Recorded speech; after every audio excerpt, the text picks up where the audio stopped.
ഈ ദീപറാണിയുടെ കൂടെ നടക്കുന്ന കാരണമാണ് എനിക്ക് ഇത്രയ്ക്കും ഹേറ്റേഴ്സ് വന്നത്. ഒരു ട്രാൻസ് കമ്മ്യൂണിറ്റീനെ എടുത്തു കഴിഞ്ഞ് കഴിഞ്ഞാൽ എല്ലാവരും നെഗറ്റീവായിട്ടുള്ളൊരു കണ്ണി കൂടെ കാണുന്നത്. എല്ലാ നല്ല കാര്യങ്ങളും, ഏത് നല്ല കാര്യങ്ങളും എടുക്കായാലും അതിലൊരു കൈ, മെയിൻ കൈ, ആദ്യത്തെ കൈ ആളുടെയാണ്. ഞാൻ പറഞ്ഞില്ല, 2-3 വർഷമായിട്ട് ഞാൻ ഡ്രസ്സ് എടുക്കാണ്ട് നടന്നിരുന്നൊരു വ്യക്തിയാണ്. കാരണം എൻ്റെ കയ്യിൽ പൈസ ഇല്ല. അത് കണ്ടിട്ട് എനിക്ക് ആളറിഞ്ഞ് വാങ്ങിച്ചിരുന്നൊരു സംഭവമാണ്. നമ്മുടെ കേരളത്തിൽ എത്ര മാന്യമായിട്ട് നടന്നാലും ഈ ട്രാൻസ് കമ്മ്യൂണിറ്റിക്ക് കേൾക്കുന്ന നിലവാരം ഇതാണ്. ബിഗ് ബോസിലത്തെ ശൈത്യമല്ല നമ്മൾ ഡയറക്റ്റ് കാണുമ്പോൾ. നെഞ്ചത്ത് കൈവച്ചിട്ട് സംസാരിക്കുക എന്ന് പറയുന്നത് എന്നെ സംബന്ധിച്ചോളം ഒരു റെസ്പെക്റ്റ് ആണത്. ആ ഒരു സംഭവം എനിക്ക് ശൈത്യയുടെ അടുത്ത് നിന്ന് കിട്ടിയിട്ടുണ്ട്. ഫുൾ കാണാറുണ്ട്, ഞാനെല്ലാം കാണാറുണ്ട്. പോവാൻ പ്ലാൻ ഇട്ട് വെച്ച് കഴിഞ്ഞാല് പോവായിരിക്കാം.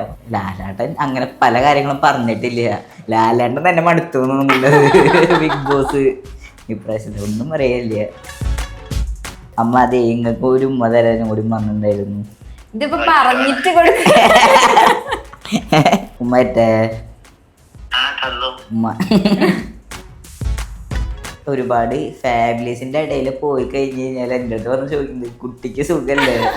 ഞാൻ പറയാം അതിന്റെ ഉത്തരവാദി ഞാനൊരു പങ്കുമില്ല. എന്തെങ്കിലും ആഗ്രഹിച്ചു കഴിഞ്ഞ് കഴിഞ്ഞാല് കുറച്ച് വൈകിട്ടായാലും കുറച്ച് കഷ്ടപ്പെട്ടായാലും ഞാനത് നേടിയെടുക്കും. നമ്മുടെ ബിഗ് ബോസിലെ ശൈത്യ ചേച്ചീനെ പറ്റിയിട്ടൊരു വീഡിയോ ചെയ്തിട്ടുണ്ടായിരുന്നു, കട്ടപ്പയാന്നൊക്കെ പറഞ്ഞിട്ട്. പക്ഷെ നതാശ ചേച്ചിയുടെ വെഡിങ്ങിന് പോയപ്പോ നേരെ മറിച്ച് നിങ്ങൾ രണ്ടുപേരും കെട്ടിപ്പിടിച്ചേക്കുന്ന ഒരു വീഡിയോയും സെയിം പേജിൽ വന്നിട്ടുണ്ടായിരുന്നു. ഒരു എങ്ങനെയായിരുന്നു അത് ആ ഒരു മീറ്റ് കഴിഞ്ഞപ്പോ? ഞാൻ പൊതുവെ ആരോടും ഇതുപോലെ പ്രത്യേകിച്ച് സെലിബ്രിറ്റീസ് ആർട്ടിസ്റ്റിൽ നിൽക്കുന്ന ആൾക്കാരുടെ അടുത്ത് ഞാൻ സംസാരിക്കാത്ത ഒരു വ്യക്തിയാണ്. ഞാൻ ഫേസ് പോലും കൊടുക്കത്തില്ല. പക്ഷെ ഞാനിങ്ങനെ അവിടെ ഒരുപാട് സെലിബ്രിറ്റീസ് വന്നിട്ടുണ്ടായിരുന്നു.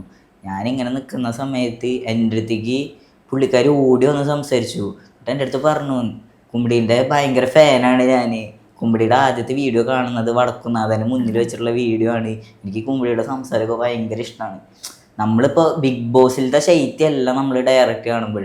ബിഗ് ബോസ് എന്ന് പറയുന്നത് എനിക്ക് അന്നും മനസ്സിലായത്, ബിഗ് ബോസ് എന്ന് പറയുന്നത് പലർക്കും ആ ഒരു സ്ക്രീൻ സ്പേസ് മാത്രമാണ്. കാരണം സ്ക്രീൻ സ്പേസ് വന്നാലാണ് വോട്ടിങ്ങും കാര്യങ്ങളൊക്കെ ആണല്ലോ അവിടെ നോക്കുന്നത്. പക്ഷെ അതൊന്നല്ല ശൈത്യ. ഞാൻ പിന്നീട് ആലോചിച്ചു, ഈ പുള്ളിക്കാരിനെ പറ്റിയിട്ടാണ് ഞാൻ വീഡിയോ ഇട്ടെ. അങ്ങനെ ഒരു തോട്ട് ആ സമയത്ത് എൻ്റെ മനസ്സിൽ വന്നു. പക്ഷെ പുള്ളിക്കാരി അടിപൊളിയായിരുന്നു കേട്ടോ. കാരണം ഞാൻ പോയിട്ട് സംസാരിച്ചിട്ടില്ല. ഇത്രയും വലിയൊരു പ്ലാറ്റ്ഫോമിൽ വന്ന ഒരാള് എവിടെയോ കിടക്കണ എൻ്റെ അടുത്ത് വന്ന് സംസാരിക്കണമെങ്കിൽ അത് നെഞ്ചത്ത് കൈവച്ചിട്ട് സംസാരിച്ച്. നെഞ്ചത്ത് കൈവച്ചിട്ട് സംസാരിക്കുക എന്ന് പറയുന്നത് എന്നെ സംബന്ധിച്ചോളം ഒരു റെസ്പെക്റ്റ് ആണത്. ആ ഒരു സംഭവം എനിക്ക് ശൈത്യയുടെ അടുത്ത് നിന്ന് കിട്ടിയിട്ടുണ്ട്. എനിക്കതിൽ ഭയങ്കര സന്തോഷമായിട്ടുണ്ട്. പിന്നെ അതിനുശേഷം ഞാൻ ഒരു സ്റ്റോറി ഇട്ടപ്പോഴും ആ സ്റ്റോറിക്ക് തിരിച്ച് മെൻഷൻ ചെയ്തത് അങ്ങനെയാണ്. ഭയങ്കര ഒരു ഫാൻ ഗേളാണ് ആള്. എന്നെ കണ്ടതിൽ ആൾക്ക് ഭയങ്കര സന്തോഷമുണ്ട്. കാരണം ആളെൻ്റെ കൂടെ സെൽഫി എടുത്തിട്ടുണ്ട്. ആളും അതെടുത്ത സെൽഫി. ആ ഒരു ഫേസ് കണ്ടാൽ തന്നെ ആ ഒരു ആളെ ബ്രൈറ്റ്നസ്, ഫേസിലുള്ള ആ ഒരു ബ്രൈറ്റ്നസ് അത് നോക്കിക്കഴിഞ്ഞാൽ തന്നെ നമുക്ക് മനസ്സിലാവുന്നതുള്ളൂ. എനിക്ക് ഭയങ്കര അന്ന് അതിശയായി പോയി. ഞാൻ എന്നിട്ട് ആലോചിച്ചു, ഞാൻ ചെയ്ത വീട് ചിലപ്പോൾ കണ്ടിട്ടുണ്ടാവില്ല. ഞാൻ അങ്ങനെ വരെ ആലോചിച്ചു. പക്ഷെ പുള്ളിക്കാരി സിമ്പിളാണ്, ജാടൊന്നുമില്ല, പക്ക സിമ്പിളാണ്. ഇനി ആ വീഡിയോ ഡിലീറ്റ് ആക്കോ? ഞാൻ ഡിലീറ്റ് ആക്കിയിട്ടില്ല. ഇല്ല, അതിന്റെ ആവശ്യമില്ല. നമ്മൾ പറയേണ്ട കാര്യങ്ങള്, കാരണം നമ്മൾ ബിഗ് ബോസ് കണ്ടിട്ടാണല്ലോ നമ്മൾ അതിൻ്റെ ഉള്ള കാര്യങ്ങൾ നമ്മൾ പറയുന്നത്. ഇല്ല, നമുക്ക് നമ്മളടുത്ത് ബിഹേവ് ചെയ്യും, നമ്മളടുത്ത് പെരുമാറുന്ന അതേ ഒരു സംഭവമാണല്ലോ നമ്മൾ തിരിച്ചും കൊടുക്കേണ്ടത്. അതെനിക്ക് അന്ന് നല്ല രീതിയിലാണ് കിട്ടിയത്. അതുകൊണ്ട് എനിക്ക് നെഗറ്റീവായിട്ട് തോന്നിയിട്ടില്ല. കാരണം ബിഗ് ബോസ് നടന്ന കാര്യങ്ങളെന്ന് പറയുമ്പോൾ നമ്മളിപ്പോ ഇരുന്ന് കാണുന്നൊരു വ്യക്തിയാണ് എല്ലാതും. അന്ന് ആ ഒരു സംഭവം കൊണ്ട് വിലയിരുത്തി ഫുൾ കാണാറുണ്ട്. ഞാനെല്ലാം കാണാറുണ്ട്.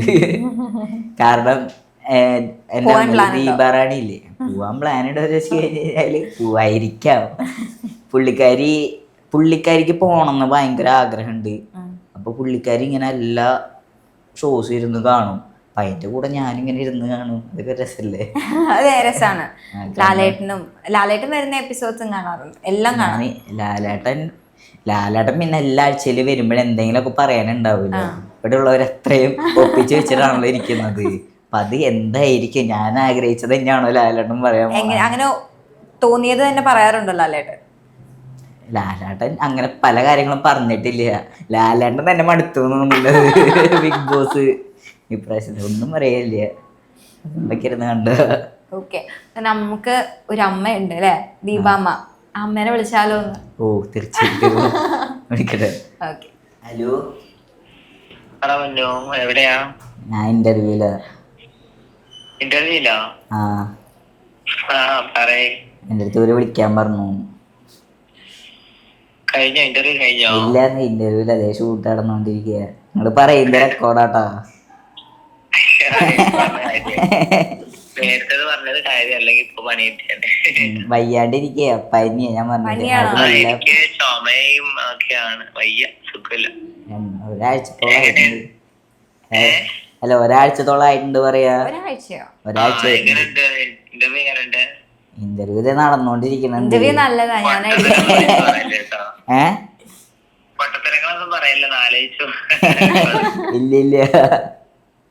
കേട്ടാ? ആ കേട്ടു. അത് വിളിക്കാൻ പറഞ്ഞിട്ട് വിളിക്കാണോ? വിളിക്കാൻ പറഞ്ഞിട്ട് വിളിക്കുക. വിളിക്കാൻ പറഞ്ഞിട്ട് വിളിച്ചാല് കാര്യം കുഴപ്പമില്ല. എന്നോട് ചോദിക്കണ്ട്. ചോദിക്കണ്ട. അതെ,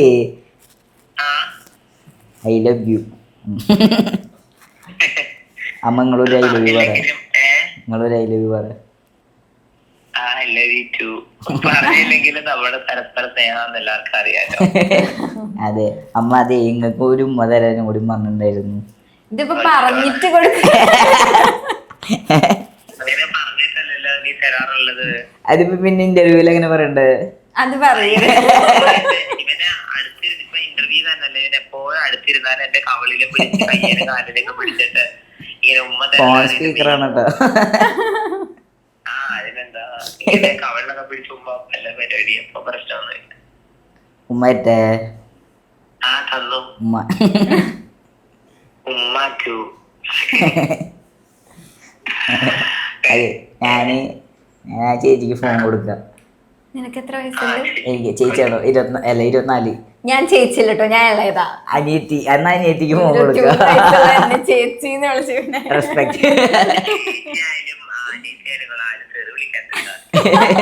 ശരി, ചേച്ചിന്ന് വിളിച്ചില്ലേ, തെറി വിളിച്ചാ കുഴപ്പമില്ല, ചേച്ചിന്ന് വിളിക്കണ്ട. അത് ശരിയാ. സത്യത്തില് തെറി വിളിച്ചുകഴിഞ്ഞാൽ നമ്മളാണ് ചിലപ്പോ ക്ഷമിക്കും. നമ്മളെ ചേച്ചിന്ന് വിളിക്കുമ്പോഴാണ് പ്രശ്നം. അറിയില്ലല്ലോ. ഇങ്ങനെ ചെറിയ ചൂടിങ്ങനെ മേലോട്ട് കയറി വന്ന് വായിക്കണം പുറത്തു. അടിപൊളിയായിട്ട് പറഞ്ഞ അവന്. അടിപൊളിയായിട്ട് പറയുന്നുണ്ട്. അപ്പം റാണിയമ്മ ഇപ്രാവശ്യത്തെ ബിഗ് ബോസില് ഉണ്ടാവോ? എന്താണ് പ്ലാൻ? ഉണ്ടോ ബിഗ് ബോസ് പോവാൻ? പ്ലാൻ അങ്ങനെ ഒന്നുമില്ല. അവര് വിളിക്കാൻ പ്ലാനിങ് നടക്കുന്ന, ഡെയിലി പ്ലാനിങ് നടക്കുന്നുണ്ട്. അതുകൊണ്ട് ബിഗ് ബോസിലേക്ക് പ്രത്യേകിച്ച് പ്ലാനിങ് ഒന്നും ഇല്ല. വിളിക്കുകയാണെങ്കിൽ പോകും, അത്ര മാത്രമല്ല. അവിടെ അടി വെച്ചാക്കും, അത്രേ ഉള്ളൂ. അത്രേ അങ്ങനെയുള്ളൂ. ഭയങ്കര സന്തോഷായി വിളിച്ചപ്പോ തന്നെ ഫോൺ എടുത്തു, ടാസ്ക് പറഞ്ഞപ്പോ ഭയങ്കരമായിട്ട് എനിക്ക് ചുമയൊക്കെ അതിൽ ഇവിടെ കിടക്കുമായിരുന്നു. അപ്പൊ കോളിങ്ങനെ വന്നപ്പോ എനിക്ക് മനസ്സിലായി കോളൊക്കെ വരുന്നുണ്ടെന്നുള്ളതിന്റെ. അപ്പം റാണിയമ്മ മറ്റേ ഒരു മുട്ടൻ പണി കൊടുത്തായിരുന്നല്ലേ കുമ്പടിക്ക്? മറ്റേ ആ വീഡിയോ, അക്ഷയ് കുമാറിന്റെ വീഡിയോ, അത് വൈറലായി പോയി. അത് സത്യത്തിൽ സാധാരണ നമ്മുടെ വീഡിയോസ് ഒക്കെ നാച്ചുറൽ ആയിട്ട് ക്രിയേറ്റ് ചെയ്യുന്നൊന്നും അല്ല. നമ്മളിപ്പോ വീഡിയോ ആയാലും ഫോട്ടോ ആയാലും പാട്ടായാലും നമ്മൾ ഓൾറെഡി ലൈഫ് നടക്കുന്ന കാര്യം. ഇതുപോലെ തന്നെ ഞങ്ങൾ റെയിൽവേയിൽ ഇരുന്ന സമയത്ത് ഞാന് ഇങ്ങനെ ഇവനോട് യഥാർത്ഥത്തിൽ ചോദിച്ചു, അവന് അറിയുന്നില്ല ഇങ്ങനത്തെ സംഭവങ്ങളൊന്നും. പക്ഷെ അത് യഥാർത്ഥത്തിൽ അവന്റെ വായിന്ന് വന്ന് വീണതാണ്, ക്രിയേറ്റ് ചെയ്തൊന്നും അല്ല. നാച്ചുറാലിറ്റി വന്നത് അതുകൊണ്ടാണ്.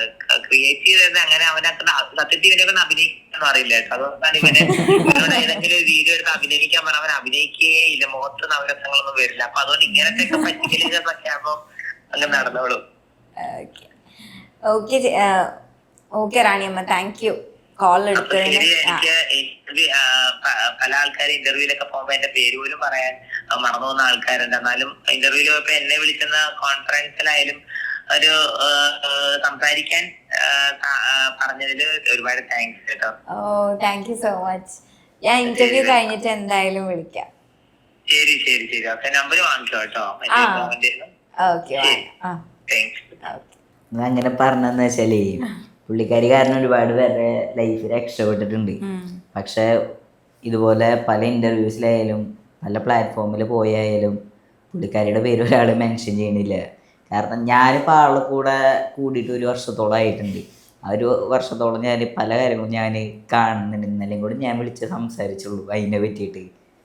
പലരും ഒരാളെയും മെൻഷൻ ചെയ്ത് പറയണില്ല. ചിലപ്പോൾ ഈ വീഡിയോ കാണുമ്പോൾ അവർക്കത് മനസ്സിലാവായിരിക്കും. മനസ്സിലാവും. അതവിടെ പോകാനായിട്ട് ഞാൻ പിന്നെ പറഞ്ഞൊരു കാര്യം, സ്വന്തം കാര്യം നോക്കുക ഞാൻ പറഞ്ഞിട്ടുള്ളൂ. ഇപ്പം ഞാനുണ്ടെന്ന് വെച്ചിട്ട് എൻ്റെ കാര്യം നോക്കാനായിട്ട് ഞാൻ പറയണില്ല, എന്നെ രക്ഷപ്പെടുത്താനായിട്ട് ഞാൻ പറയുന്നില്ല. സ്വന്തം കാര്യം എപ്പോഴും നോക്കുക, അത്രയുള്ളൂ. ഇപ്പം ഈ സ്വിഗ്ഗി സൊമാറ്റോ ഒക്കെ ഓടുന്നുണ്ടെങ്കിൽ പോലും ഒരു ഡാൻസർ ആണെന്ന് ഞാൻ എവിടെയോ കേട്ടിട്ടുണ്ട്. കണ്ടിട്ടുണ്ട്. എങ്ങനെയാണ് ആ ഡാൻസിങ് കലയോടുള്ള താല്പര്യം? ഞാൻ ചെറുപ്പം മുതലേ, എൻ്റെ ഓർമ്മ ശരിയാണെങ്കിൽ ഒരു 4-5 വയസ്സ് മുതലേ ഞാൻ ഡാൻസ് പഠിച്ചുകൊണ്ടിരിക്കുന്നുണ്ട്. ക്ലാസിക്കൽ ഡാൻസ് ഒരു 10-11 വർഷത്തോളം ആ ഒരു ഫീൽഡിൽ ഉണ്ടായിരുന്നു. പിന്നെ അതിന് ശേഷം ഒരു 6-7 വർഷത്തോളം അതിൽ കൂടുതലുണ്ട് തോന്നുന്നു ഞാൻ ബ്രേക്ക് എടുത്തിട്ടുണ്ട്. ഇപ്പോൾ ഞാൻ എന്തുകൊണ്ടാണ് ബ്രേക്ക് എടുത്തത്? ബ്രേക്ക് എടുത്തു എനിക്ക് എന്താ പറയുക, എനിക്കവിടെ തുടരാൻ താല്പര്യം ഉണ്ടായിരുന്നില്ല എല്ലാം കൊണ്ടും. അപ്പം പൊതുവെ ഞാനത് ബ്രേക്ക് എടുത്തു. പക്ഷേ ഇപ്പം ഞാനിപ്പോൾ പറഞ്ഞില്ലേ, റാണിയമ്മയുടെ കൂടെ കൂടിയതിന് ശേഷം എൻ്റെ കഴിവുകളെ സപ്പോർട്ട് ചെയ്തത് ആളാണ്. എൻ്റെ വീട്ടിൽ എൻ്റെ അമ്മ സപ്പോർട്ട് ചെയ്തിട്ടില്ല എന്ന് പറയുന്നില്ല. പക്ഷേ എൻ്റെ അമ്മയ്ക്ക് എനിക്കിഷ്ടമുള്ളത് എന്താണെന്ന് അറിയാൻ ശ്രമിച്ചിട്ടില്ല എൻ്റെ അമ്മ. പക്ഷേ എൻ്റെ എല്ലാ കാര്യങ്ങളും അറിഞ്ഞ് എന്നെ മനസ്സിലാക്കിയിട്ടും പറഞ്ഞു തരുന്ന എൻ്റെ കാര്യങ്ങളും പരമാവധി ഇപ്പോൾ ഈ ഒരു സോഷ്യൽ മീഡിയ ലൈഫായാൽ പോലും നീ അത് ചെയ്യുമെന്ന് പറഞ്ഞ് എന്നെ ഉന്തി തള്ളി വിടുന്നത് പുള്ളിക്കാരിയാണ്. അപ്പോൾ പുള്ളിക്കാരി ഇപ്പം എന്തായാലും എൻ്റെ അടുത്ത് പറയുന്ന ഓരോ കാര്യങ്ങൾ എൻ്റെ നല്ലതിന് വേണ്ടിയിട്ടാണ്. എനിക്കത് പലപ്പോഴും മനസ്സിലായിട്ടുള്ള ഒരു കാര്യമാണ്. അപ്പോൾ ആൾ തന്നെയാണ് പറഞ്ഞത് നീ ആ ഒരു ഫീൽഡിലേക്ക് ഇറങ്ങണം. ആൾ തന്നെ അതിൻ്റെ എല്ലാ കാര്യങ്ങളും ചെയ്തു തരുന്നത് എനിക്ക്. അതെ, എൻ്റെ ആഗ്രഹത്തിൻ്റെ പിന്നാലാണ് ആള് ഉന്തിത്തള്ളി വിടുന്നത്. കാരണം എനിക്ക് മടി കൂടുതലാണ്. എനിക്കിഷ്ടമുള്ള കാര്യങ്ങളായാൽ പോലും ചെയ്യാനായിട്ട് എനിക്ക് നല്ല മടിയാണ്. പക്ഷെ മടി വേണ്ട, നീ ആഗ്രഹത്തിൻ്റെ പുറകെ പോവാനാണ് ആൾ പറയുന്നത്. അപ്പോൾ എൻ്റെ എല്ലാ കാര്യങ്ങളും എൻ്റെ ആഗ്രഹത്തിന് പിന്നാലെ തള്ളി വിടാനായിട്ട് ആളുണ്ട് ഇപ്പം എൻ്റെ ബാക്കിൽ. അപ്പം ഞാൻ അതിൻ്റെ പിന്നാലെ ഇപ്പോൾ ഓടിക്കൊണ്ടിരിക്കുന്നുണ്ട്. ഇപ്പം നമുക്കൊരു നല്ല നർത്തകനെ പ്രതീക്ഷിക്കാമോ? വേൾഡ് ഫേമസ് ആവോ ഇല്ലേ എന്നൊന്നും അറിയത്തില്ല. എന്നാലും ഒരു നല്ല നർത്തകനെ പക്ഷെ ഉറപ്പായിട്ടും ഇതാവും ഞാൻ. എനിക്ക് കുമ്പളീനെ കാണുമ്പം ഇന്റർവ്യൂസ് എടുത്തു നോക്കിയപ്പം പ്രൊഫൈലെല്ലാം എടുത്തു നോക്കിയപ്പം എനിക്ക് വേറൊരാളുടെ ചായ തോന്നുന്നത്. ആരുടെയാണെന്നറിയോ? പലപ്പോഴും എനിക്ക് പുറമെ ഇറങ്ങാൻ പറ്റാത്തൊരു അവസ്ഥയാണ്. കാരണം എന്താ വെച്ചാൽ മറ്റേതെന്ന് പറയുന്നത് കുമ്പിടി എന്ന് പറയുമ്പോഴാണ് എല്ലാവർക്കും കൂടുതൽ അറിയാം. ഇപ്പോൾ ഒരുപാട് ഫാമിലീസിൻ്റെ ഇടയിൽ പോയി കഴിഞ്ഞ് കഴിഞ്ഞാൽ എൻ്റെ അടുത്ത് വന്ന് ചോദിക്കുന്നത് കുട്ടിക്ക് സുഖമല്ലേ? ഞാൻ പറയാം അതിൻ്റെ ഉത്തരവാദി ഒരു പങ്കുമില്ല. അത് വേറൊരാളാണ്, എൻ്റെ പെങ്ങളുടെ ഹസ്ബൻഡാണ് സഹദ്. അവരുടെ കുട്ടിയാണ് ഇത്. എൻ്റെ അളിയനായിട്ട് വരും, കുട്ടിയുടെ മാമനായിട്ട് വരും ഞാനല്ല. പലരും പറയുന്നുണ്ട് സഹദ് ഞാൻ ട്വിൻസാണെന്ന് വിചാരിച്ചിട്ട് നടക്കുന്ന ഇഷ്ടംപോലെ ആൾക്കാരുണ്ട്. ട്വിൻസ് ആണോ എന്ന് ചോദിച്ചു വരുന്നവർ ഇഷ്ടംപോലെ പേരുണ്ട്. അങ്ങനെയൊന്നുമില്ല, എൻ്റെ അളിയനാണ് അവൻ. ഇപ്പം കുറേ പേര് ഫസ്റ്റ് ട്രാൻസ്ജെൻഡർ ഫാദറാണ് സഹദ്. അങ്ങനെ ഒരുപാട് ട്രാൻസ്ജെൻഡർ ഫാദേഴ്സിനെ നമുക്കിനി പ്രതീക്ഷിക്കാവോ? അത് നമുക്ക് പറയാൻ പറ്റത്തില്ല. കാരണം എന്താ വെച്ചാൽ അത് ഓരോരുത്തരുടെ വ്യക്തിപരമായിട്ടുള്ളൊരു ചോയ്സാണെന്നേ പറയാൻ പറ്റത്തുള്ളൂ. കാരണം എന്താ വെച്ചാൽ എനിക്ക് തോന്നുന്നു സഹദിന് അങ്ങനെ ഒരു പ്ലാനിങ് ഉണ്ടായിരുന്നില്ല. പക്ഷേ അവർക്ക് പിന്നീട് അവരുടെ കഴിഞ്ഞിട്ട് ഒരു തലമുറ വേണം എന്നുള്ളൊരു ആഗ്രഹം കൊണ്ടായിരിക്കാം സഹദ് അങ്ങനെ ഒരു തീരുമാനം എടുത്തത്. ഇന്ത്യയിലെ തന്നെ ആദ്യമൊരു ട്രാൻസ്മെൻ പ്രഗ്നൻസി ആണ് സഹദിൻ്റേത്. ഇന്നവരെ എനിക്ക് തോന്നുന്നു നല്ല രസമാണ് ഷെബിയ. ഇപ്പോൾ എന്നേക്കാളും മുമ്പുള്ളതാണ് റാണിയമ്മ. റാണിയമ്മയുടെ അടുത്ത് പോലും അത്ര പോകത്തില്ല, പക്ഷെ എന്നെ ഭയങ്കര ഇഷ്ടമാണ്. എനിക്ക് ഭയങ്കര ഇഷ്ടമാണ്. രസം എന്നെ കുമ്പിടി എന്ന് പറഞ്ഞിട്ട് വിളിക്കുക. അത് വിളിക്കണേൻ്റെ ഒരു ശൈലിയുണ്ട്, നല്ല രസം കേൾക്കാനായിട്ട്. ഈ കുമ്പിടി എന്ന് പറയുമ്പോഴാണ് എനിക്കിപ്പം കുമ്പിടിന്നാണ് വിളിക്കാന്ന് പറഞ്ഞപ്പോ ശരിക്കുള്ള പേരെന്താ? ദീക്ഷിത്. അത് പലർക്കും അറിയില്ല. ഞാന് പക്ഷെ മെൻഷൻ ചെയ്തിട്ടുണ്ട്, എന്റെ ഐഡിയിൽ മെൻഷൻ ചെയ്തിട്ടുണ്ട്. നമ്മൾ ഈ പ്രമോഷൻസിനൊക്കെ വിളിക്കുമ്പോഴേ അവരിങ്ങനെ പലരും ദീക്ഷിത് എന്ന് പറഞ്ഞിട്ട് വിളിക്കുക. കാരണം എന്താ വെച്ചാല് അവര് ആ ഒരു സ്റ്റാൻഡ് കീപ്പ് ചെയ്തിട്ടായിരിക്കാം, ആ ഒരു അക്കൗണ്ട് അത്രയ്ക്ക് നോക്കിയതിന് ശേഷം ആയിരിക്കാം എന്നെ ദീക്ഷിത് എന്ന് പറഞ്ഞിട്ട് വിളിക്കുക. അല്ലാത്തവരാണ് എന്നെ കുമ്പിടി എന്ന് വിളിച്ചടക്കുന്നത്. പലർക്കും അറിയില്ലത്. പലരും നിന്റെ പേരെന്താ, അതെന്താ പറയാത്തതെന്ന് ചോദിക്കും. ഞാൻ പറയാ എന്റെ ഐഡിയിൽ മെൻഷൻ ചെയ്തിട്ടുണ്ട്. പലരും അത് ശ്രദ്ധിക്കാത്തൊരു കാര്യമാണ്. അത് എപ്പോഴെങ്കിലും വിഷമം തോന്നിയിട്ടുണ്ടോ? എന്റെ ശരിക്കുള്ള പേര് ആരും അറിയുന്നില്ലല്ലോ, കുമ്പിടി എന്നുള്ള പേര്. എനിക്ക് കുമ്പിടിന്ന് ഇഷ്ടമായത് കൊണ്ടാണല്ലോ എൻ്റെ ഐഡിയ ഓപ്പൺ ചെയ്യുമ്പോൾ തന്നെ ആ കുമ്പിടി എന്നുള്ളൊരു അത് നമ്മൾ കാണുന്നത് തന്നെ. അല്ലെങ്കിൽ പിന്നെ ഞാൻ എൻ്റെ പഴയ പേരിൽ അവിടെ വെക്കത്തുള്ളൂ. അതിലൊന്നല്ല, എനിക്ക് കുമ്പിടിന്ന് ഭയങ്കര ഇഷ്ടമാണ്. കുമ്പിടിന്ന് ഭയങ്കര ഇഷ്ടം. എല്ലാവരും അങ്ങനെ വിളിക്കും. ഏത് ഫ്രണ്ടാ അങ്ങനെ ആദ്യം വിളിച്ചേ? ഉത്തു. ദുബായിൽ എവിടെ ഇല്ല, ദുബായിലുണ്ട്. എൻ്റെ എല്ലാ കാര്യങ്ങളും ആസ് എ ഫ്രണ്ട് എന്ന രീതിയിൽ, ഫ്രണ്ട് എന്ന് പറയാൻ പറ്റത്തില്ല, എനിക്ക് എൻ്റെ ഒരു കൂടപ്പിറപ്പിൻ്റെ പോലെയാണ്. കൂടെ പിറന്നിട്ടില്ല എന്നുള്ളൂ, പക്ഷെ കൂടപ്പിറപ്പാണ്. കാരണം എൻ്റെ എല്ലാ കാര്യങ്ങളിലും ഏറ്റവും കൂടുതൽ സപ്പോർട്ട് നിൽക്കുന്ന ഒരു വ്യക്തിയാണ് പുള്ളിക്കാരി. സ്വപ്നം കാണുന്ന ഒരു വ്യക്തിയാണോ? സ്വപ്നം ആരെ കാണാത്ത? സ്വപ്നം നല്ല രീതിയിൽ കാണുന്നുണ്ട്. അമ്മ പറഞ്ഞ മാതിരി ഡെയിലി സ്വപ്നം കാണും. പക്ഷെ ഞാൻ പറഞ്ഞത് എനിക്ക് വാശി കൊള്ളാം. ചില കാര്യങ്ങൾ നടത്തിയെടുക്കണം എന്നുള്ളൊരു സാധനം വന്നു കഴിഞ്ഞാൽ ഞാൻ അടുത്തതായിട്ട് എയിം ചെയ്ത് വെച്ചിരിക്കുന്നത് 2026 ഞാനിത് ക്രാക്ക് ചെയ്തിരിക്കും. എൻ്റെ ഒരുപാട് നാളുകൾ, അതായത് ഈ സോഷ്യൽ മീഡിയയിൽ വന്ന ആ ഒരു ശേഷമുള്ളൊരു ഏറ്റവും വലിയ സ്വപ്നമായിരുന്നു മൈക്ക്. നല്ലൊരു മൈക്ക്. എനിക്കൊരു മൈക്ക് ഒരു ചേട്ടൻ ഗിഫ്റ്റ് തന്നിട്ടുണ്ട്. ആ ചേട്ടൻ്റെ പേര് ഞാൻ അവിടെ പറഞ്ഞില്ല, കാരണം പുള്ളി എൻ്റെ അടുത്ത് പറഞ്ഞിട്ടുണ്ട് എൻ്റെ പേര് പറയരുത്, ആളുടെ ഫോട്ടോ എവിടെ കാണിക്കരുത്, അത് ആളൊരു സന്തോഷം കൊണ്ട് തന്നാന്ന് പറഞ്ഞിട്ട്. അധികം വിലയൊന്നുമില്ല, അതും എൻ്റെ അടുത്ത് പറഞ്ഞിട്ടുണ്ട്. അധികം വിലയൊന്നുമില്ല മൈക്കിന്, എന്നാലും ആ ഒരു ഇഷ്ടം കൊണ്ട് തരുന്നതെന്ന് പറഞ്ഞിട്ട്. പക്ഷേ നമ്മൾ ഈ ഒരു സോഷ്യൽ മീഡിയ ഹാൻഡിൽ ചെയ്യുന്നത് കൊണ്ട് തന്നെ എനിക്ക് ഏറ്റവും കൂടുതൽ ആവശ്യം മൈക്കാണ്. അതിന് മുമ്പ് ആവശ്യം ഐഫോണായിരുന്നു. ഐഫോൺ എടുത്തു. പിന്നെ അതിന് ശേഷം ഏറ്റവും വലിയ ആവശ്യം എന്ന് പറയുന്നത് മൈക്കായിരുന്നു. മൈക്ക് ഇന്നലെ പോയിട്ട് ഞാൻ എടുത്തു. ഇന്നലെ പോയി എടുത്തു? ഇന്നലെ അല്ല, മിനിഞ്ഞാന്ന് പോയിട്ട് എടുത്തു. അത്യാവശ്യം നല്ല റേറ്റ്.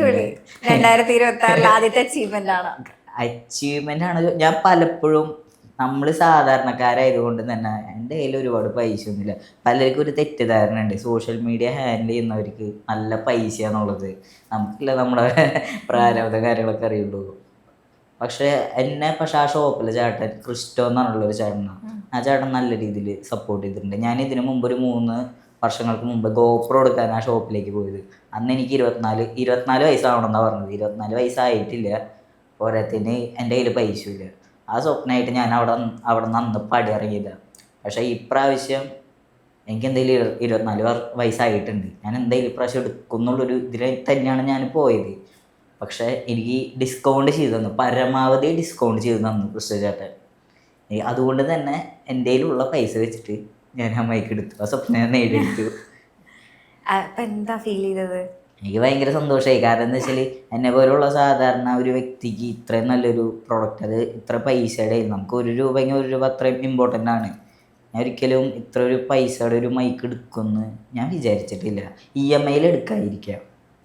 എനിക്കെന്തായാലും വയസ്സുണ്ട്, പക്ഷെ പൈസ കൊടുത്തിട്ട് സ്പോട്ടിൽ ഞാൻ ആദ്യമായിട്ട് എങ്ങനെ എടുക്കുന്നത്? എൻ്റെ 24 വർഷത്തിൻ്റെ ഇടയിൽ ആദ്യമായിട്ടാണ് പൈസ കൊടുത്തിട്ട് ഒരു സാധനം അപ്പം തന്നെ ഞാൻ എടുക്കുന്നത്. അതിൽ എനിക്ക് ഭയങ്കര ഒരു സന്തോഷമുണ്ട്. അത് എന്തായാലും ഉണ്ട്. ഞാൻ അന്നേരം അങ്ങനെ ഒരു സാധനം എടുത്തിട്ടില്ല. എല്ലാം EMI ഞാൻ എടുത്തേക്കുന്നത്. എൻ്റെ വണ്ടി ആയാലും എൻ്റെ ഫോണായാലും. ഞാൻ അതിൻ്റെ ഇടയിൽ ഒരു ഗോൾഡ് എടുത്തിട്ടുണ്ടായിരുന്നു, അതെല്ലാം ഞാൻ EMI എടുത്തേക്കുന്നത്. പക്ഷേ ഇത്ര വിലയുള്ളൊരു സാധനം റെഡി ക്യാഷ് കൊടുത്തിട്ട് ഞാൻ ആദ്യമായിട്ട് എടുക്കുന്നത്. ഇപ്പൊ എന്ത് നേടിയെടുക്കാം എന്നൊരു ഫീൽ വന്നു, ഒരു കോൺഫിഡൻസ് വന്നു. കോൺഫിഡൻസ് അതെനിക്കുണ്ട്. ഞാൻ നേരത്തെ പറഞ്ഞില്ലേ, എനിക്ക് എന്തെങ്കിലും ആഗ്രഹിച്ചു കഴിഞ്ഞ് കഴിഞ്ഞാൽ കുറച്ച് വൈകിട്ടായാലും കുറച്ച് കഷ്ടപ്പെട്ടിട്ടായാലും ഞാനത് നേടിയെടുക്കും. വലിയ വലിയ ആഗ്രഹങ്ങളൊന്നുമില്ല, ചെറിയ ചെറിയ ആഗ്രഹങ്ങൾ. പണം എപ്പോഴെങ്കിലും ഒരു ഫാക്ടർ ആണെന്ന് തോന്നിയിട്ടുണ്ടോ? നമുക്ക് പണം കാരണം ഇൻസൾട്ട് ചെയ്യപ്പെട്ടു എന്ന് തോന്നിയിട്ടുണ്ടോ? നമ്മളെ കയ്യിൽ ഇല്ലാത്തത് അതാ, പൈസ ഇല്ല, അതുകൊണ്ട് അങ്ങനെ തോന്നിയിട്ടില്ല. തോന്നിയിട്ടില്ല? ഇല്ല. ഒരിക്കലും തോന്നിയിട്ടില്ല പണം ഒരു ഫാക്ടറാണ് നമ്മുടെ കാര്യങ്ങൾ നടന്നു പോവാൻ? ഒരു മനുഷ്യനായി കഴിഞ്ഞ് കഴിഞ്ഞാൽ, പ്രത്യേകിച്ച് സാധാരണ ഒരു വ്യക്തിക്കാണെങ്കിൽ ജീവിക്കാൻ പൈസ വേണം. എൻ്റെ അമ്മയൊക്കെ ഇഷ്ടം പോലെ കഷ്ടപ്പെട്ടിട്ടുണ്ട് നല്ല രീതിയിൽ എന്നെ വളർത്താനായാലും.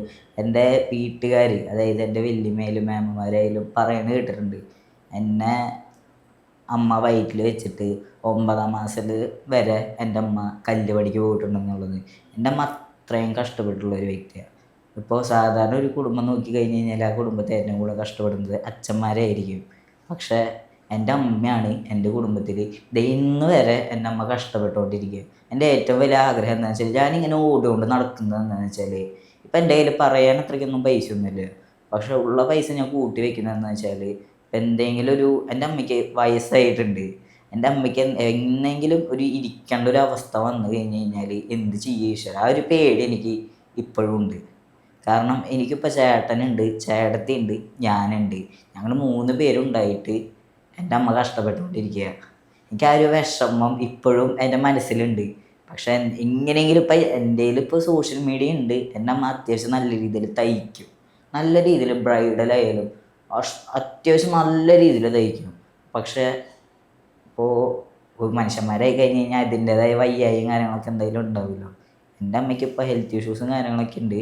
അവിടെ നിന്നൊന്ന് റിക്കവറായി കഴിഞ്ഞ് കഴിഞ്ഞാൽ എൻ്റെ അമ്മയുടെ അടുത്ത് ഞാൻ പറഞ്ഞിട്ടുണ്ട്, നമുക്കൊരു എന്തായാലും തയ്ക്കുന്നുണ്ട്, അത് തന്നെ ഏറ്റവും നല്ലൊരു ബിസിനസ്സാണ്, അമ്മ അത് ഫോക്കസ് ചെയ്യണം, എല്ലാ സപ്പോർട്ടും ഞാൻ ചെയ്തു തരാമെന്ന് പറഞ്ഞിട്ടുണ്ട് അമ്മയുടെ അടുത്ത്.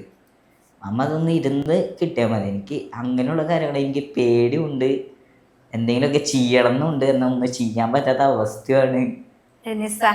അതൊന്നും ചെയ്യാൻ പറ്റാത്ത അവസ്ഥയാണ്. ശരിയാവേണ്ട അവിടെ പോവേ. അമ്മ എത്രയും പെട്ടെന്ന് റിക്കവറായി വരട്ടെ. അമ്മയ്ക്ക് ഒരു 2 മാസങ്ങൾക്ക് മുമ്പ് ഒരു ആക്സിഡൻറ്റ് നടന്നായിരുന്നു. അപ്പം അമ്മയുടെ ഇവിടുത്തെ എല്ല് പൊട്ടിയായിരുന്നു കൈമത്തെ.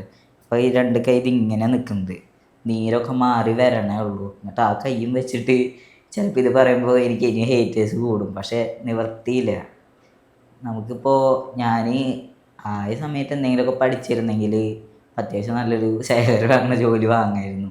ആ സമയത്ത് പഠിച്ചില്ല. അത് എനിക്ക് ഏറ്റവും വലിയൊരു തെറ്റായിട്ട് ഇപ്പോൾ തോന്നിയിട്ടുണ്ട്. നമുക്ക് പിന്നീടാണല്ലോ മനസ്സിലാവുക.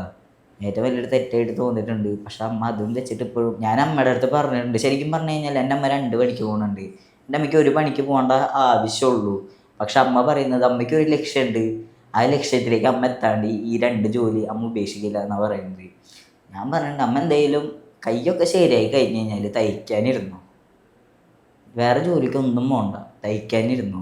അതാകുമ്പോൾ വീട്ടിലും ഉണ്ട്, വീട്ടിലെ എല്ലാ കാര്യങ്ങളും അമ്മ ഇപ്പോഴും നോക്കണുണ്ട്. പക്ഷെ അല്ലാത്ത അമ്മയുടെ കാര്യങ്ങളെല്ലാം നടക്കും. അതുകൊണ്ട് അതിൻ്റെ ഒക്കെ ഒരു പ്ലാനിങ്ങിലാണ് ഞാനിപ്പോൾ ഇരിക്കുന്നത്. എന്തെങ്കിലുമൊക്കെ സ്വന്തമായിട്ട് നമുക്കും ചെയ്യണമല്ലോ. അമ്മയുടെ കേസ് വരുമ്പോൾ കൂടുതൽ ഫാമിലിയിലേക്ക് പോവുകയാണെങ്കിൽ എല്ലാവരും വിചാരിക്കുന്നത് വീട്ടില് ചേച്ചിയാണ് ചേട്ടനെ കൊണ്ടുവന്നതാണ്. ശരിക്കും അങ്ങനെയാണോ? പലരും വിചാരം എൻ്റെ സ്വന്തം ചേച്ചിയാന്നാ ദേവികൃഷ്ണ. ശരിക്കും പറഞ്ഞാൽ എനിക്ക് ചേട്ടനാണ്, ചേട്ടൻ കെട്ടിക്കൊണ്ടുവന്നതാണ് എൻ്റെ ചേച്ചീനെ. പിന്നെ ഞാൻ ഇന്ന് കൊണ്ടുവരണം എന്ന് വിചാരിച്ചതാണ്. പക്ഷേ എന്തോ അവൾക്ക് വയ്യായിരുന്നു. ഇന്നലെ പോവാന്നൊക്കെ പറഞ്ഞായിരുന്നു. പക്ഷെ ഇന്ന് ചോദിച്ചപ്പോൾ വയ്യാന്ന് പറഞ്ഞു, അതുകൊണ്ട് കൊണ്ടുവന്നില്ല. ചേച്ചിയുടെ കണ്ണിനെ പറ്റിയുള്ള കുറെ കമന്റ്സ് ഒക്കെ ഞാൻ കണ്ടിരുന്നു. അതൊക്കെ കാണുമ്പോൾ എന്താ തോന്നാറ്? ചേച്ചിയുടെ കണ്ണിനാണ് ഇവിടെ ഫാൻസ് കൂടുതൽ. ചേച്ചിയുടെ ഡാൻസിൽ പോലും അത്ര ഫാൻസ് ഉണ്ടാവില്ല തോന്നുന്നു. പിന്നെ ചേച്ചി അവളെ കണ്ണ് കാണുമ്പോൾ, കാരണം ഒരുപാട് പേര് ആഗ്രഹിക്കുന്നത്, ഇപ്പൊ എനിക്ക് ഇന്ന് ആഗ്രഹം ഉണ്ടായിരുന്നു പൂച്ചക്കണ്ണൊക്കെ ഉണ്ടായിരുന്നെങ്കിൽ, പക്ഷെ അതൊന്നും എനിക്ക് കിട്ടിയില്ല. അപ്പോൾ എനിക്ക് തോന്നുന്നു ചേച്ചിയുടെ അച്ഛൻ്റെ കണ്ണും അതുപോലെ തന്നെയായിരുന്നു. പിന്നെന്തോ നാഗങ്ങളുടെ കണ്ണ് പോലെയൊക്കെയാണ് കമൻസൊക്കെ വരുന്നത്. എന്തുകൊണ്ടാണെന്നൊന്നും എനിക്കറിയില്ല. നാഗങ്ങളായിട്ട് ബന്ധമുണ്ടോ? ഒരു ബന്ധമില്ല. പക്ഷെ കൂടുതലും അങ്ങനെയാണ് വരുന്നത്. പിന്നെ അവൾ അത്യാവശ്യം നല്ലൊരു ഡാൻസറാണ്. എൻ്റെ ചേച്ചിയായാലും ചേട്ടനായാലും. ഒരു നൃത്ത കുടുംബമാണോ നിങ്ങൾ? തീർച്ചയായിട്ടും. എൻ്റെ മേമയും എൻ്റെ താഴെയുള്ള മേമ ഡാൻസർ. ചെറുപ്പത്തിലൊക്കെ അത്യാവശ്യം നല്ല രീതിയിൽ ഡാൻസൊക്കെ കളിക്കും താഴെയുള്ള മേമ. മൂത്ത മേമ അങ്ങനെ ഡാൻസൊന്നും കളിക്കത്തൊന്നുമില്ല. പക്ഷെ എനിക്ക് തോന്നുന്നു പാട്ട് പാടും തോന്നുന്നു. പിന്നെ എൻ്റെ മൂത്ത മേമയുടെ 2 മക്കളുണ്ട്, ആമ്പിളേര്. കിച്ചുന്നും ടുട്ടുന്നും വിളിക്കുക രണ്ടുപേര്. നല്ല രസം, നല്ല ക്യൂട്ടാണ് കാണാൻ രണ്ടുപേരും. അവരും നല്ല, കിച്ചൊക്കെ നല്ല രീതിയിൽ പാട്ട് പാടും. പിന്നെ താഴെയുള്ള മേമയുടെ താഴെയുള്ള മോള്, 2 പെൺകുട്ടികളാണ്. താഴെയുള്ള മോള് അത്യാവശ്യം നല്ല എല്ലാ കാര്യത്തിലും ആക്റ്റീവാണ്. ഇപ്പോൾ ഡാൻസ് ആയാലും പാട്ടായാലും നല്ല ആക്റ്റീവാണ്. പിന്നെ മൂത്ത മോള് പഠിത്തത്തിൽ അത്യാവശ്യം ഇത്, ഫാമിലി മൊത്തം അങ്ങനെയാണ്. Dancers ആണ്. അങ്ങനെയാണ് ഒരു കല ഭയങ്കര ഇഷ്ടമാണ്. കൂടുതൽ ഇമ്പോർട്ടൻ്റ് കൊടുക്കുന്നൊരു സംഭവമാണ് വീട്ടിലുള്ളവർക്കൊക്കെ. ഇപ്പം റാണിയമ്മയുടെ ഒപ്പം നിൽക്കുന്നതുകൊണ്ട് കുമ്പിടിയുടെ ഒരുപാട് വീഡിയോസ് നമ്മൾ നോക്കുകയാണെങ്കിൽ റാണിയമ്മയുടെ ഒപ്പം തന്നെയുള്ള വീഡിയോസാണ്. അപ്പം അങ്ങനെ റാണിയമ്മേനെ സപ്പോർട്ട് ചെയ്യുന്നു, ആ ഒരു കമ്മ്യൂണിറ്റീനെ സപ്പോർട്ട് ചെയ്യുന്നു എന്നുള്ള രീതിയിലാണ് നമുക്ക് പുറത്തേക്ക് വരുന്നത്. അപ്പോൾ അതിൻ്റെ ബേസിസിൽ എന്തെങ്കിലും നെഗറ്റീവ് കമൻസോ അല്ലെങ്കിൽ ഒരു മോശം അനുഭവമോ ഉണ്ടായിട്ടുണ്ടോ? എൻ്റെ അടുത്ത് പലരും പറഞ്ഞുള്ളൊരു കാര്യമാണ്, ഈ ദീപറാണിയുടെ കൂടെ നടക്കുന്ന കാരണമാണ് എനിക്ക് ഇത്രയ്ക്കും ഹേറ്റേഴ്സ് വന്നത്. പക്ഷേ എനിക്കത് ബാധിക്കുന്നൊരു വിഷയമല്ല. കാരണം എന്ന് വെച്ചാൽ എന്നെ സംബന്ധിച്ച് ആൾ പെർഫെക്റ്റാണ്. ഇപ്പോൾ പലർക്കും ഒരു ട്രാൻസ് കമ്മ്യൂണിറ്റീനെ എടുത്തു കഴിഞ്ഞ് കഴിഞ്ഞാൽ എല്ലാവരും നെഗറ്റീവായിട്ടുള്ളൊരു കണ്ണി കൂടെ കാണുന്നത്. അതെന്തുകൊണ്ടാണെന്ന് എനിക്കിപ്പോഴും മനസ്സിലാവുന്നില്ല. ഇപ്പോൾ എല്ലാവരും മനുഷ്യന്മാരാണ്. ഇപ്പോൾ നോർമൽ പേഴ്സണെ എടുത്ത് നോക്കുകയാണെങ്കിൽ അവരുടെ കയ്യിലും കുറേ കുറ്റങ്ങളും കുറവുകളും എല്ലാം ഉണ്ട്. സെയിം അതുപോലെ തന്നെയാണ് ഈ ഒരു ട്രാൻസ് കമ്മ്യൂണിറ്റി എന്നും പറയുന്നത്. എനിക്ക് കൂടുതലും ഹേറ്റേഴ്സ് ആളുടെ കൂടെ നടക്കുന്നത് കൊണ്ടാണ്. പക്ഷേ എനിക്കത് വെച്ചിട്ട് എനിക്ക് ആളുടെ കൂടെ നടക്കാതിരിക്കാൻ പറ്റുള്ളൂ. കാരണം എന്നെ എല്ലാം കൊണ്ടും നല്ല രീതിയിൽ സപ്പോർട്ട് ചെയ്യുന്നൊരു വ്യക്തിയാണ്. പക്ഷെ പലരും പറയുന്നത് എന്നെ തെറ്റായ ഒരു വഴിയിലോട്ട് കൊണ്ടുപോകാൻ വേണ്ടിയിട്ടാണ് എൻ്റെ കൂടെ കൊണ്ട് നടത്തുന്നതെന്നാണ്. പക്ഷേ എൻ്റെ എല്ലാ നല്ല കാര്യങ്ങളും, ഏത് നല്ല കാര്യങ്ങളും എടുക്കായാലും അതിലൊരു മെയിൻ കൈ, ആദ്യത്തെ കൈ ആളുടെയാണ്. മറ്റുള്ളവർക്ക് എന്താ പറയാൻ പറ്റാത്തത്? ഒരാളെ ഇപ്പോൾ പെർഫെക്റ്റ് ആയിട്ടുള്ള ഒരാളെ ഇങ്ങനെ പറയണം, ആൾ പൊട്ടയാണ്, ആളിങ്ങനെയാണ് നടക്കണേ എന്ന് മറ്റുള്ളവരുടെ അടുത്ത് പറഞ്ഞു കഴിഞ്ഞ് കഴിഞ്ഞാൽ അത് അവർ വിശ്വസിച്ച് കഴിഞ്ഞ് കഴിഞ്ഞാൽ അവരത് വിശ്വസിക്കത്തുള്ളൂ. നമുക്ക് ഒരാളായിട്ട് കൂടുതൽ സംസാരിക്കുമ്പോൾ, കൂടുതൽ ഇടപഴകുമ്പോഴാണ് നമുക്ക് ആളെ പറ്റിയിട്ട് മനസ്സിലാവുള്ളൂ. ഞാനായാലും തുടക്കത്തിൽ എനിക്ക് ആളോട് സംസാരിക്കാനും ആളെ കാണാനൊക്കെ നല്ല പേടിയായിരുന്നു. കാരണം ഞാൻ പറഞ്ഞിട്ടില്ല, എനിക്ക് അങ്ങനെ പുറമെ ഒരാളായിട്ട് സംസാരിക്കുന്നു ഞാനത് താല്പര്യമില്ലാത്തൊരു വ്യക്തിയാണ്. പക്ഷെ അവരായിട്ട് നമ്മൾ സംസാരിച്ചാൽ തന്നെയാണ് നമ്മൾ ഓരോരുത്തരും എങ്ങനെയാണ് നമുക്ക് മനസ്സിലാക്കാൻ പറ്റത്തുള്ളൂ. കമൻ്റ് ഇടുന്നവർക്ക് എന്ത് വേണേലും കമൻ്റ് ഇടാമല്ലോ, അവരുടെ അടുത്തൊന്നും പറഞ്ഞിട്ട് കാര്യമില്ല. അവരൊന്നും അപ്ഡേഷൻ ആയിട്ടില്ല എന്ന് വേണം പറയാനായിട്ട്. അവരിപ്പോഴും കമ്മ്യൂണിറ്റീനെ മാറ്റി നിർത്തിയിട്ട് അവരെ പൊട്ടയാക്കിയിട്ട് സംസാരിക്കുകയാണ്. എന്നാൽ അവരാരും ഇവർക്കൊരു ദ്രോഹം ചെയ്യാത്ത ആൾക്കാരാണ്. എനിക്ക് എന്തുകൊണ്ടാണ് അങ്ങനൊരു മെൻറ്റാലിറ്റിയിൽ അവരിങ്ങനെ കമൻ്റ് ഇടുന്നതെന്നൊന്നും, ഒരു ക്രിമിനൽ മൈൻഡുള്ള ആൾക്കാരൊക്കെ ആയിരിക്കാം. എനിക്കെന്തായാലും അതെ, എനിക്കെന്തായാലും ഇന്നേ വരെ ഇപ്പം നിൽക്കുന്ന നിൽപ്പ് വരെ എനിക്ക് ഈ ഷർട്ടാൾ വാങ്ങിച്ചു തന്നത്. ഇത് വാങ്ങിച്ചറിനേക്കാളും മുന്നേ ഞാനൊരു ഡ്രസ്സ് എടുത്തിട്ട് 2 വർഷത്തോളമായിട്ടുണ്ട്. ഈ ഡ്രസ്സിന് പക്ഷേ അധികം വാല്യൊന്നും ഇല്ല കേട്ടോ. പക്ഷേ ഇതുപോലത്തെ എനിക്കൊരു 5 ഷർട്ട് വാങ്ങിച്ചു തന്നിട്ടുണ്ട്. എനിക്കത് സന്തോഷമാണ്. കാരണം എന്ന് വെച്ചാൽ ഞാൻ പറഞ്ഞില്ല, 2-3 വർഷമായിട്ട് ഞാൻ ഡ്രസ്സ് എടുക്കാണ്ട് നടന്നിരുന്നൊരു വ്യക്തിയാണ്. കാരണം എൻ്റെ കയ്യിൽ പൈസ ഇല്ല. അത് കണ്ടിട്ട് എനിക്ക് അറിഞ്ഞ് വാങ്ങിച്ചു തന്നൊരു സംഭവമാണ്.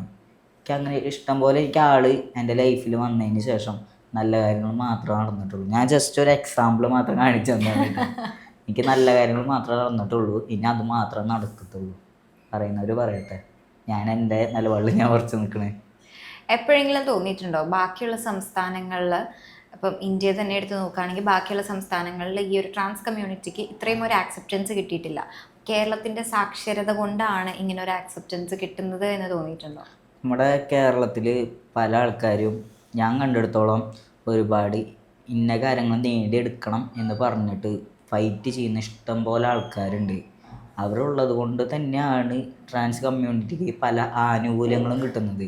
ഇപ്പോൾ ട്രാൻസ് കമ്മ്യൂണിറ്റിയിൽ നോക്കുകയാണെങ്കിൽ ഡോക്ടേഴ്സ് ഉണ്ട്, വക്കീൽമാരുണ്ട്, പൈലറ്റേഴ്സ് ഉണ്ട്, ഒരുപാട് ഡാൻസേഴ്സ് ഉണ്ട്, ഒരുപാട് കലാപ്രതിഭകളുണ്ട്, ഇഷ്ടം പോലെ ആൾക്കാരുണ്ട്. ഇവരൊക്കെ ആൾക്കാരെ അറിയുന്നത് ഓരോന്ന് നേടിയെടുത്തത് കൊണ്ട് മാത്രമാണ്. എന്നെ സംബന്ധിച്ച് എനിക്കിങ്ങനെ കേരളത്തിലെ ആൾക്കാർ മാത്രമേ അറിയത്തുള്ളൂ. പക്ഷേ ഞാനും ഈ പറഞ്ഞ മാതിരി പുറമേത്തെ ആൾക്കാരെ കാണുമ്പോൾ എനിക്ക് അവരെ സംബന്ധിച്ച് അവരൊക്കെ വീഡിയോസ് മാത്രം നമ്മൾ കാണുന്നുള്ളൂ.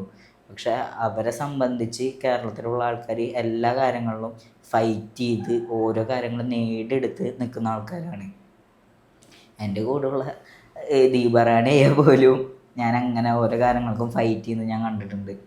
ഞാൻ ജസ്റ്റ് ദീപറാണിയുടെ പേര് പറഞ്ഞു എന്നുള്ളൂ. ദീപറാണി മാത്രമല്ല, ഇഷ്ടംപോലെ ആൾക്കാരുണ്ട്. എടുത്തു പറയുകയാണെങ്കിൽ ഇഷ്ടംപോലെ ആൾക്കാരുടെ പേര് തുടക്കത്തിലെ ഒരുപാട് പേര് പറയേണ്ടി വരും.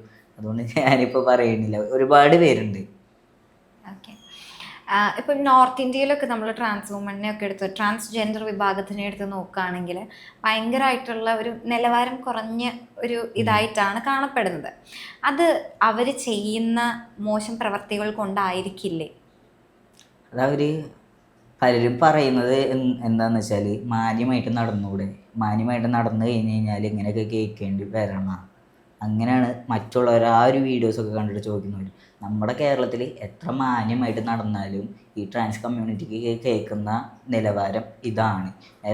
ഇപ്പം ഞാൻ പറഞ്ഞില്ല, ഇപ്പോൾ വക്കീലന്മാരായാലും ഡോക്ടർമാരായാലും ഏത് ആൾക്കാരെടുത്തായാലും അവരെത്ര നല്ല രീതിയിൽ നടന്നാലും അവരൊരു ട്രാൻസ് ആണോ എന്നാൽ അവരിങ്ങനെയാണ്. അത് നമ്മുടെ കേരളത്തിൽ അങ്ങനെ ഒരു അടിച്ചമർത്തേക്കാണ്. പിന്നെ പുറമെ, അതായത് കേരളത്തിന് പുറമെ ഉള്ള ആൾക്കാർ നിങ്ങൾ തന്നെ കണ്ടിട്ടുണ്ടാവുമല്ലോ, അത് അവരങ്ങനെ ചെയ്യുന്നത് കൊണ്ടാണ് ബാക്കിയുള്ളവർ വിചാരിക്കുന്നത് ബാക്കിയുള്ളവർ അങ്ങനെയാണ്. പക്ഷെ എന്നൊരു നോർമൽ പേഴ്സണെ അങ്ങനെ എടുക്കുകയാണെങ്കിൽ, ഇപ്പോൾ നോർമൽ പേഴ്സൺ ഒരു തെറ്റ് ചെയ്ത് കഴിഞ്ഞ് കഴിഞ്ഞാൽ ബാക്കി ഉള്ളവർ അങ്ങനെയാണെന്ന് ഒരാളും പറയില്ലല്ലോ. അത് ഇവർ ട്രാൻസ്ജെൻഡർ ആയതുകൊണ്ടാണ് അങ്ങനെ പറയുന്നത്. പക്ഷെ നമ്മുടെ അവിടെ അത് കാണിക്കുന്നില്ല. നമ്മുടെ അവിടെ നല്ല രീതിയിൽ ജീവിക്കാനാണ് ഓരോ ട്രാൻസും, കേരളത്തിലെ ഓരോ ട്രാൻസും കഷ്ടപ്പെടുന്നതും ഇതുപോലെ ജീവിക്കുന്നതും. പക്ഷേ ഇന്ത്യയിലും ഇഷ്ടംപോലെ ആൾക്കാർ ഇതുപോലെ ഓരോന്ന് നേടിയെടുക്കുന്ന ഇഷ്ടംപോലെ ആൾക്കാരുണ്ട് കേട്ടോ. പക്ഷെ അവരൊന്നും എനിക്ക് പേഴ്സണലി അറിയില്ല. എനിക്ക് പലരും അറിഞ്ഞിട്ടില്ല. പക്ഷെ അറിയുന്നത് ഇങ്ങനെ കുറേ ആൾക്കാരാണ്. അത് പറയിപ്പിക്കാനായിട്ട് കുറേ പേര്, അല്ലാണ്ട് എന്താ പറയുക. എന്നാലും ഞാൻ ചോദിക്കുകയാണ്, തൃശ്ശൂർ പൂരത്തിന് മാത്രമാണോ പോവാറ്, അല്ലെങ്കിൽ ബാക്കിയുള്ള പൂരപ്പറമ്പുകളെല്ലാം തെണ്ടി തിരിയാറുണ്ടോ? ബാക്കി എല്ലാ പൂരപ്പുറമും തെണ്ടി തിരിയാറുണ്ട്. തൃശ്ശൂർ പൂരം മാത്രമല്ല, എനിക്ക് ഈ തെയ്യങ്ങളോടും കമ്പുണ്ട്. അപ്പോൾ ഞാനിപ്പോൾ തൃശ്ശൂർ വിട്ടിട്ട് ഞാൻ പാലക്കാട് പോവും.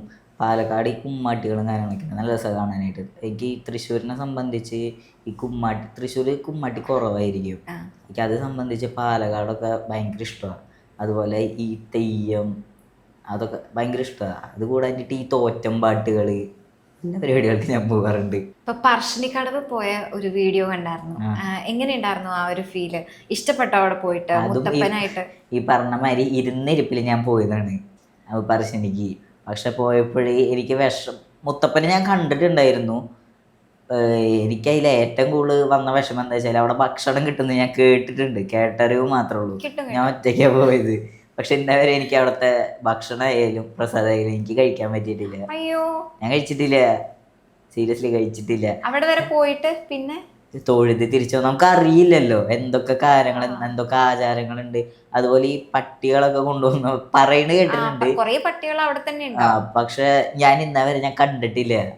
എനിക്ക് നമ്മുടെ റാണിയമ്മയ്ക്ക് 3 പിള്ളേരുണ്ട്. കീക്കി, സ്പൈഡറുകൾ, ബെല്ലേനെ മെരുക്കാനായിട്ട് നല്ല പാടാണ്. അത്യാവശ്യം നല്ല സൈസും കാര്യങ്ങളൊക്കെയാണ്. പക്ഷെ എനിക്ക് ആ 2 ചെറുതിനെ, കീക്കിനും സ്പൈഡറുകളിലും കൊണ്ടുപോകണമെന്ന് എനിക്ക് ഭയങ്കര ആഗ്രഹമുണ്ട്. ഷിറ്റ്സുവിൻ്റെ ചെറിയ തേട്. എന്തെങ്കിലും ഒരു സമയം കിട്ടിക്കഴിഞ്ഞ് കഴിഞ്ഞാൽ ഞാൻ പോവുകയും ചെയ്യും, അവിടെ നിന്ന് ഭക്ഷണം കഴിക്കുകയും ചെയ്യും. പറ്റുകയാണെങ്കിൽ 2 പിള്ളേർ ഞാൻ കൊണ്ടുപോകും. ഇപ്പോൾ ഒരു അമ്പലവാസി ആയതുകൊണ്ട് ചോദിക്കുകയാണ്, ഇനി സംസ്ഥാനം വിട്ടിട്ട് ഏതെങ്കിലും അമ്പലങ്ങളിൽ പോകാൻ താല്പര്യപ്പെടുന്നുണ്ടോ? ഞാൻ പോവാറുണ്ട്. ഞാനിപ്പോൾ ലാസ്റ്റായിട്ട് പോയത് നമ്മുടെ തഞ്ചാവൂരാണ് പോയത്, പെരിയ ഗോൾഡ് ടെമ്പിൾ കാണാനായിട്ട്. ഞാൻ ഈ ഇടയിൽ ഒരു സോഷ്യൽ മീഡിയയിൽ ഒരു അമ്പലം കാണാനായിട്ട് അതായത് ഒരു കൂറ്റൻ മല, അത്യാവശ്യം എനിക്ക് കറക്റ്റ് ഞാൻ വീഡിയോ സേവ് ചെയ്ത് വെച്ചിട്ടുണ്ട്.